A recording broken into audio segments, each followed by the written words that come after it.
All right, doing more with completing the square here. This time we're going to look at what happens if we are given a GCF in the equation, if the equation has a GCF in it. Okay, so if you have a GCF in the equation, and the glasses are dirty, you need to first take out the GCF, per usual. Take out your GCF. There are 3 new things that you're going to be doing. That's what these 3 stars represent. So first one is you have to take out the GCF. After you take out the GCF, that's going to leave you with 2 sets of parentheses.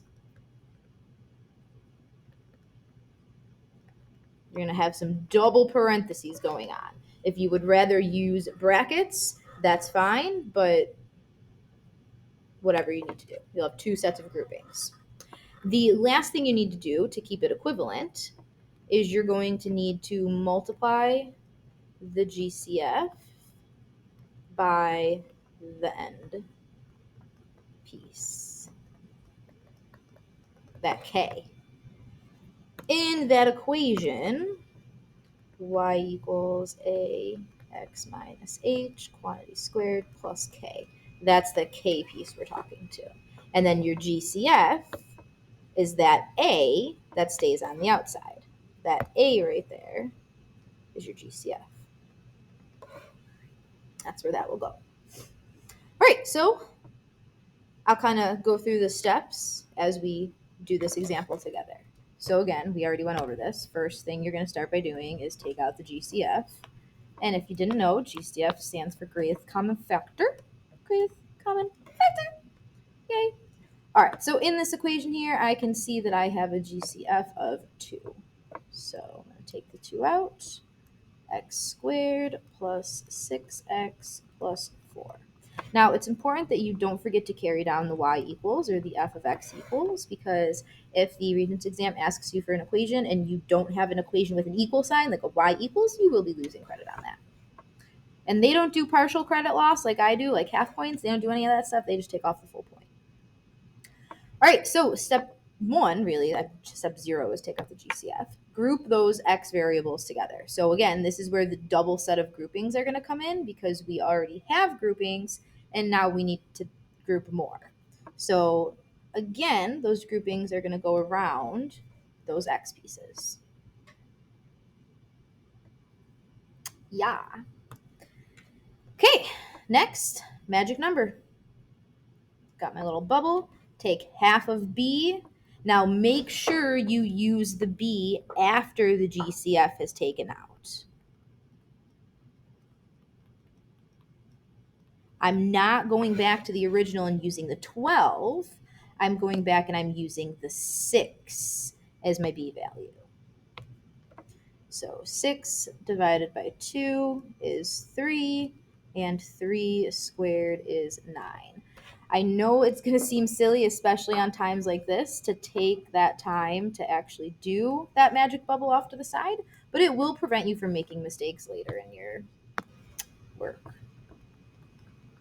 All right, so we squared it, so that turns into, I'm just a little all over the place, b divided by 2 quantity squared, which we talked about.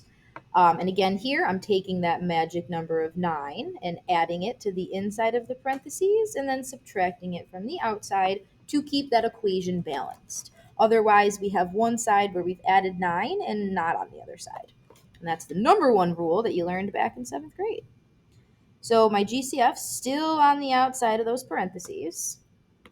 And now I have a second set of parentheses with the x squared plus 6x plus the 9. And I'm using different colors to make this a little bit more easy to see. 4 minus 9 is going to leave me with a negative 5 and close my big giant set of parentheses. All right, we're getting there. Part 5, or step 5, we're going to factor the inner parentheses into whatever x plus b divided by 2 was, quantity squared on the outside. So that's, again, why we keep the magic number the way it is, because we're going to go back and we're going to use that 3. That's not the magic number, but it helped us get the magic number. So inside of this grouping, we are going to factor this into x plus, because it's positive 3 quantity squared. And everything else is going to carry down. I've got my minus 5, my GCF on the outside. Don't forget the double set of parentheses like I almost tried to right there.